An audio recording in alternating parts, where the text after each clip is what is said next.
Welcome to another Founder Wisdom podcast. We have Daniel Harris with us today. With us, he is a founder at Kendraio and World Peace Now.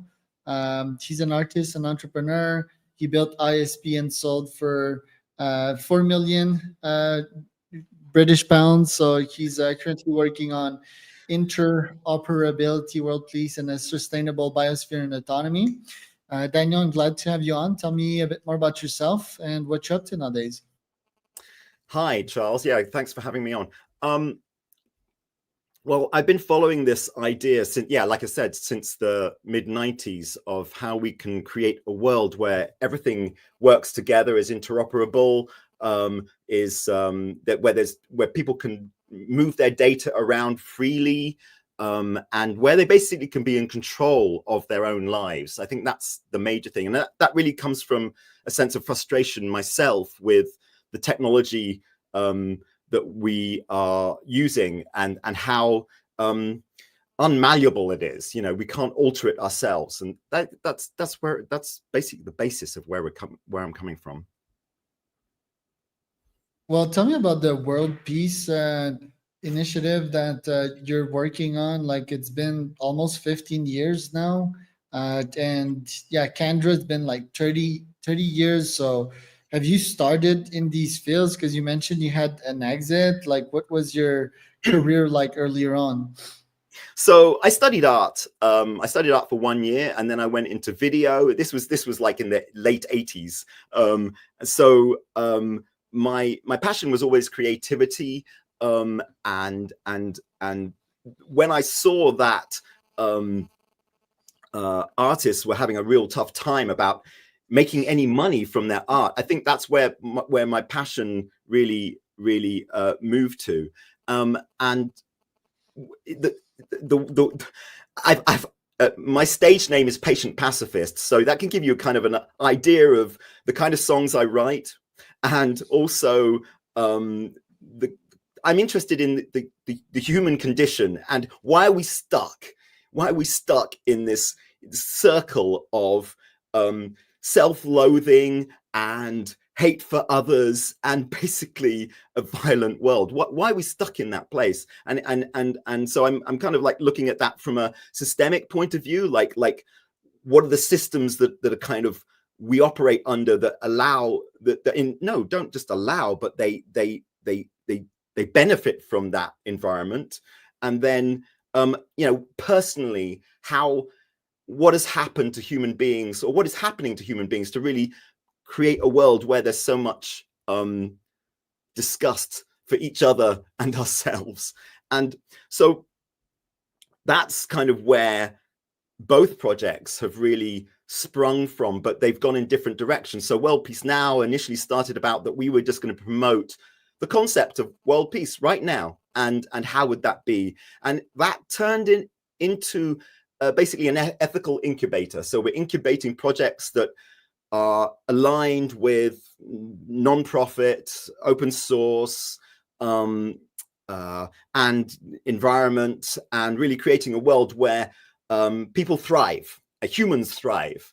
And then Kendraio really came from this very technical idea that there should be interoperability between all these services. And it was only about like 8 years ago within Kendraio that we actually started building a demonstration of what that world might look like, where there would be interoperability, data portability, and open protocols everywhere. And we realized the app that we built was actually the thing that we really wanted, more than a world where all these service providers were passing my data around, without necessarily my permission, or at least making it difficult to me to track. But if I could have a hub where I routed through all the information, where I control the information flow, and I decide who gets what and how long they get it for, and under what uses they can use it, then that's a much better proposition for me as an individual human being who seeks autonomy and the ability to self-organize. So right. The first question about peace, do you think that it's a natural or imposed state of things? Because in nature there's symbiosis, but there's also a constant war, right, for survival. So Mm. yeah, to what extent as humans should we decide where peace should be and where it should be beneficial? That's such an exceptional question. Such an exceptional question. Who are we to decide how things should be? Who are we to make our mark on the world? It's like, yeah, really.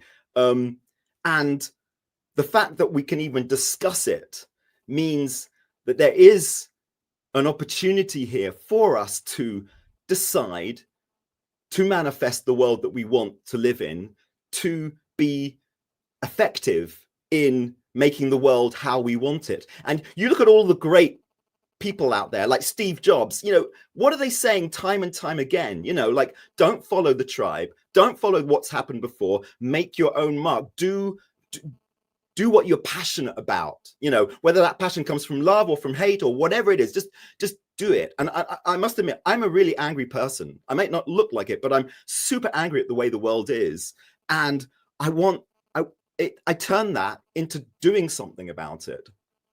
And it's so interesting because I think a lot of people do ask, who am I to make a change, or to even think about making a change? And yeah, if you don't want to, don't. And if you do, then do. And I think that's what it comes down to. Everyone has the opportunity to make a decision about how they define themselves as a human being. The lovely thing is, or the horrible thing is, there isn't a manual. People are trying to create manuals. There are old books that are, attempt to make a manual for how a human could be, but we're not like that, are we? We're born into the world and we suddenly can make it all up. And so that's the answer to that. Yeah. What are conflicts right now that are angering to you? There's Israel and Palestine for sure. There's Iran and US now. There's Ukraine and Russia. Mm. How can Yeah. these conflicts actually be stopped? Because there's like very smart and powerful and rich people that tried to stop these conflicts and weren't successful. Yeah. So, what would be a potential solution to mitigate these? Okay. So, have you ever heard of a double bind? Do you understand what that is? Rings a bell, but Yeah. explain. Okay. I'll just briefly explain it. It's a situation where you can't win. You do something and they'll get you that way. You do something else and they get you that way. And a lot of that happens actually within our personal relationships, be they with work colleagues or with loved ones. We get into a situation where we lose either way, or we're blamed either way. And the way to actually get out of that, it's a well-known fact, is to step back and go, this is everything. This is what's happening to me. This is what's happening to you. This is where we're at. And it just explains it. So you're not fighting little individual things here and there. Now, relating it to the current poly wars that are going on. Yeah, we have a big problem. I think the major problem is, why are we giving so much power to so few people? And let's make it really clear. We give that power to those people. We buy in to those ideas that they should be in control. We can take control if we want to, if we build the systems that we want to build in order to have our own autonomy, but we buy into that. So that's one part of it. Why are we making things so risky that if someone wakes up or gets out of the wrong side of the bed and they're going to be pissed off, they're going to drop a bomb on someone? Why do we do that? Why do we give someone that much power? And that actually goes from the very, very top to the very, very, our own relationships. Why do we give people power over us? Sometimes we like it. Sometimes it turns us on, or whatever, whatever your kink is, that's fine. But why do we do that with our world leaders? Why do we have world leaders to that degree? So we've got this situation where we've got this thing happening where so many people can make quick decisions about bombing or whatever, or killing. And how do we get out of that? Well, I think the thing to do is to step back and say, first of all, we have to actually want to get out of it. Because some people, in fact, a lot of people are buying into the drama of it. They're buying into the, yeah, who's right, who's wrong, and let's get them and let's bomb them. And I don't understand why people, humans, don't realize that when you kill someone's dad, they're going to grow up pissed. And so we're killing a lot of people's dads and mums, and those kids are going to grow up pissed. That's not solving the problem. That's making it generational, continual. But somehow people don't get that. So they basically, what people go for is the annihilation factor, which is effectively what the Nazis did or attempted to do. And so it's everyone who is picking up a gun and doing genocide or bombing. They're going for that idea. We can get rid of you. It's a nuts idea. As human beings, life is amazing. The human body is amazing. We could be living such amazing lives, and yet I don't understand why we choose to do that. And there are things that we can do to help it not happen. Yeah, and genocides just don't work, right? Like, if anything, it pisses the full world off. Like, I still have something against German nowadays because of what they did to Jews centuries ago. And yet, like, I'm not even Jewish, right? So it's just like it's totally unfair. And um, yeah, I think, yeah, you brought up various good points, especially yeah, the one person in power. And it's not just Trump, it's not just Putin. You guys had Boris Johnson, right? Like, we in Canada had Doug Ford in Toronto. We had a bunch of populists. It's just like a symptom of our deeper ills as a society. Um, how should we change that electoral system? Because I still believe in the wisdom of crowd, but when the crowds decide to elect the dumbass, I'm like, maybe the crowds are not so smart. Yeah, so it also comes back to the nature point as well. By the way, just on the nature point, I don't believe we need to mimic nature. I don't believe as humans we need to mimic nature. I think we can aspire to something much greater than that. And it's very easy and even quite lazy to say, well, lions kill each other, and so isn't that going to be natural that we do that? So how do we get out of this? Well, I think, again, it's about, one, having a desire to get out of it. If we can't even say, I wish the world to be at peace, then, it's not going to happen. It's incredible how effective our words are. If we, I'm sure many people have experienced desiring something and then it just appearing in front of them, or saying that they want something and then it just happens. I'm not saying it happens all the time, but our words are really effective. They ripple out into the universe, and we get back some of the times what we want. And so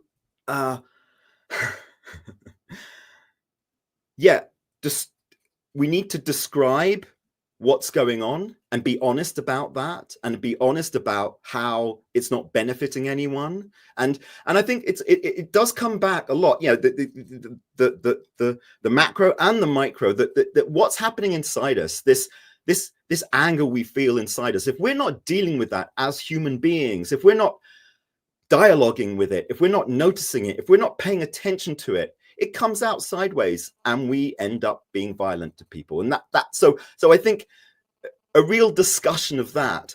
Also, really,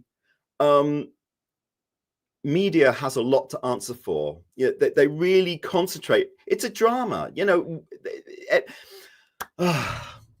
everyone wants to survive. It's just not rational, right? Like, to your point about Putin waking on the wrong side of the bed, there were rumor back then that, yeah, he had COVID, and I think war is a biochemical state. It's just like massive spikes of cortisol and adrenaline, and you're like, yeah, I need to fight this guy. You and I, we had these states, right, in which we were irrational, and in which we were about to do stuff that doesn't scale, that doesn't make sense. So I think, yeah, just taking out that power out of one person can be a good move. But don't you think that AI and eventually AGI could help making better decision? Because as flawed humans, we tend to think very much on the short term and with cortisol and adrenaline, while AGI is smarter?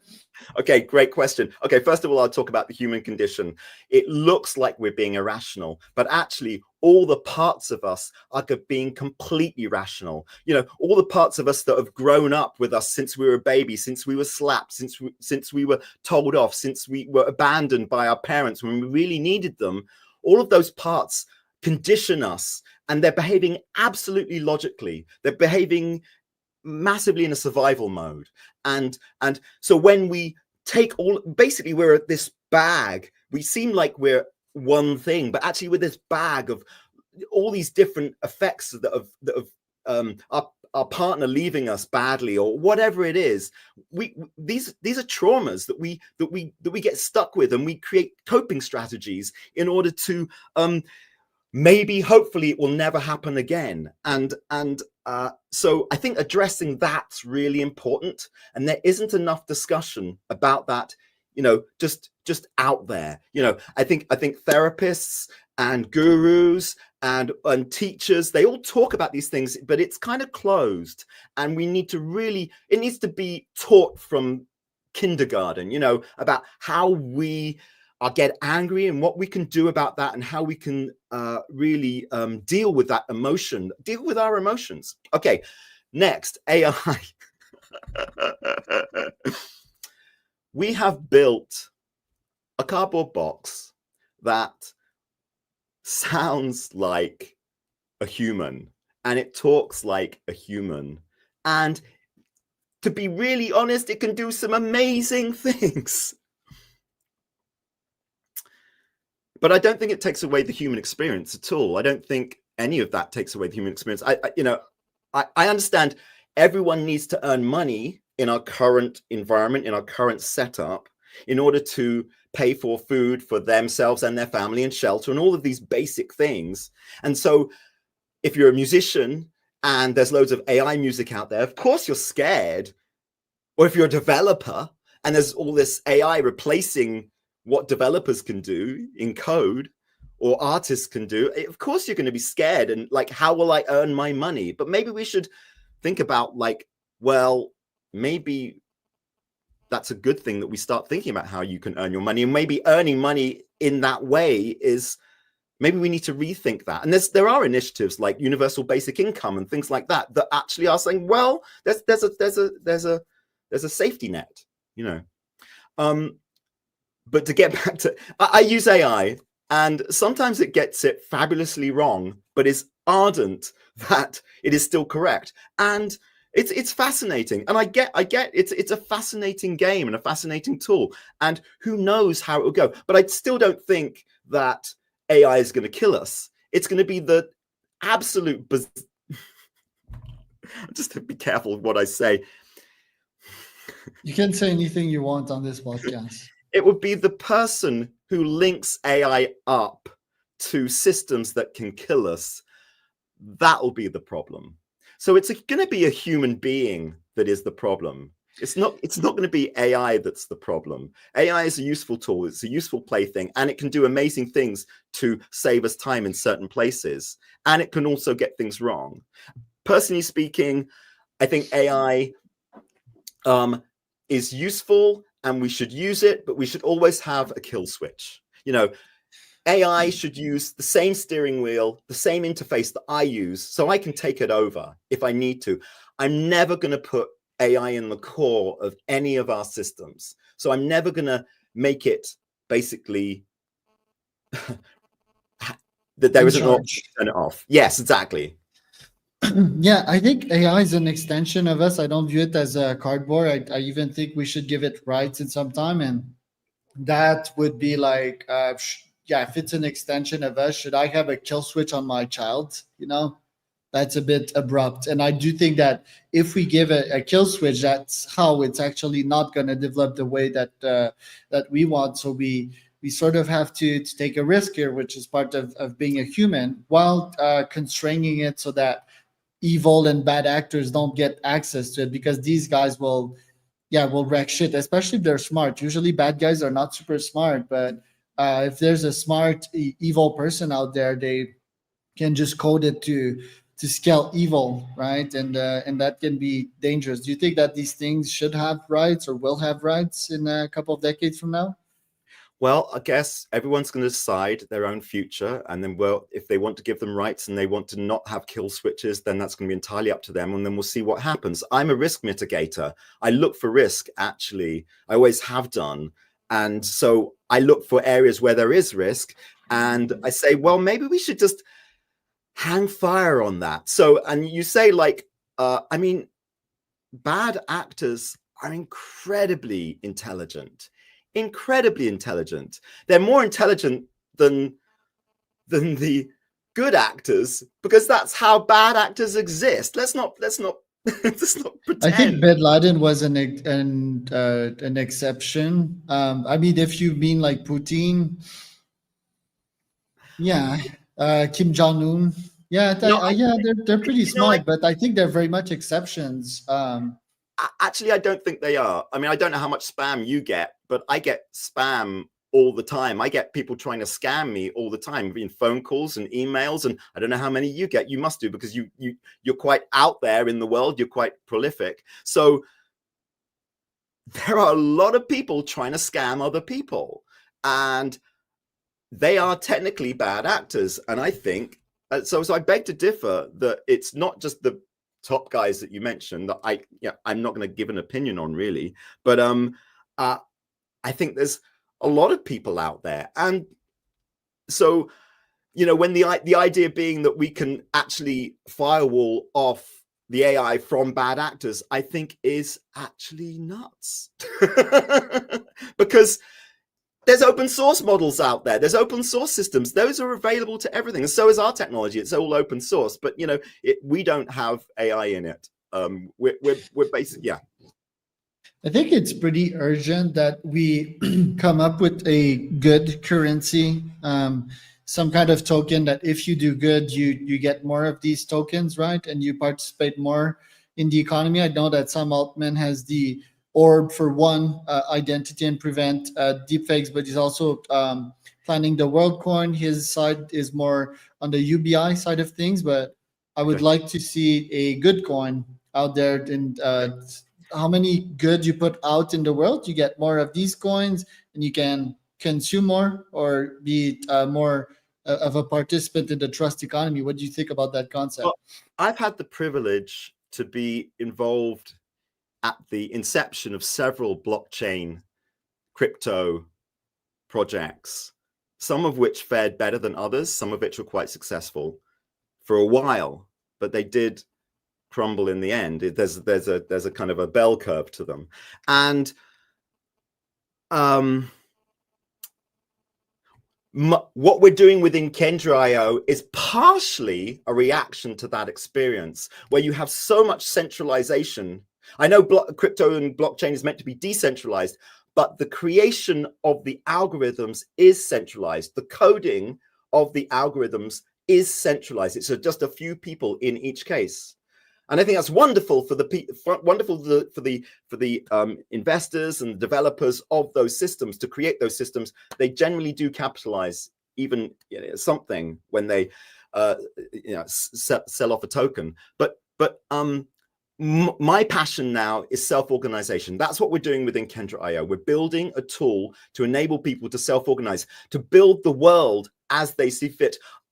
In some ways, Charles, I don't know the answer to what would be the thing that we can do to make the world a better place, or to stop bad actors, or to mitigate the risks of either dictators or currency, financial chaos or climate change. I don't know what the answer is, but I do know if we have better tools to self-organize, be they politicians, be they activists, or in trying to help climate change or stop climate change,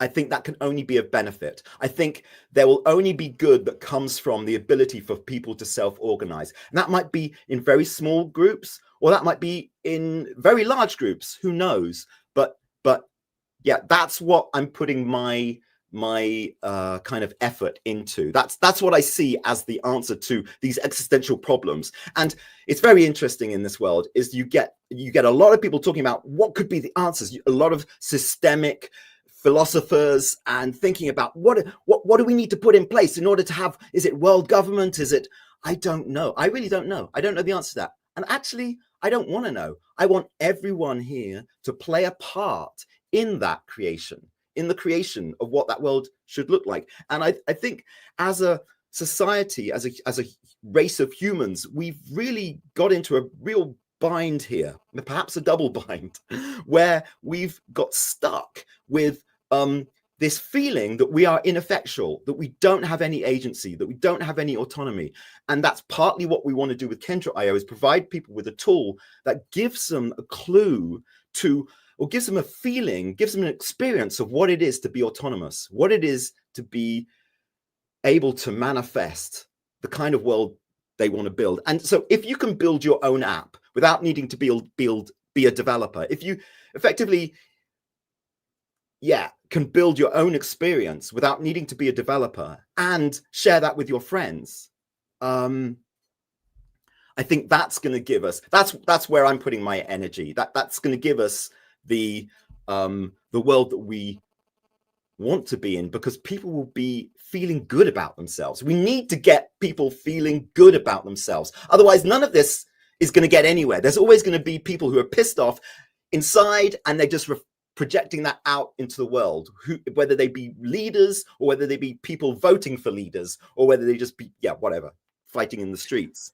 And I've been using AI for therapy. It's been quite effective. Do you think AI can be a good thing for that? It's always with you. It's personalized for you. It has a good memory. I think it's amazing. I mean, I've been using it myself for a number of things, and it's quite amazing how it's really enthusiastic. I mean, I'll just say one thing. I think it actually has been hallucinating quite strongly recently and has taken me down a path of purchasing a UPS uninterruptible power supply that didn't have the facilities that it said it had, and is really trying hard to. Anyway, I'll give you an update on that when I find the answer. But yeah, I use it a lot, and it's been really useful for configuring new technologies that I've been working with. So in terms of therapy, yeah, it could be really good. However, I think my personal desire is that I relate to people. That's me. Everyone can choose their own desire. I don't want to legislate on that, but that's my personal desire. And so, yeah, if it really works for you, and it really allows you to center yourself and get calm and get some agency with your feelings and be able to dialogue with your feelings, and I think that's wonderful. I think there's loads of potential with that. Yeah. Well, Daniel, thanks for coming on today. Where can people find out more about you? Yeah, Kendraio is the project that we're working on, and it's all about building the next generation of Excel. Like if Excel could build apps, what would it look like? So we're building an app that is as simple as Excel to use, and we can then build apps with it, and you own the apps. And if you want to share those apps with your friend, you can email them. You don't need to publish them on an app store. You don't need to get a developer involved if you don't want to. And that's what we're doing. So come along, find out what we're about. It's all open source. We're non-profit and non-revenue seeking. Very interesting. So that was Dan and Charles for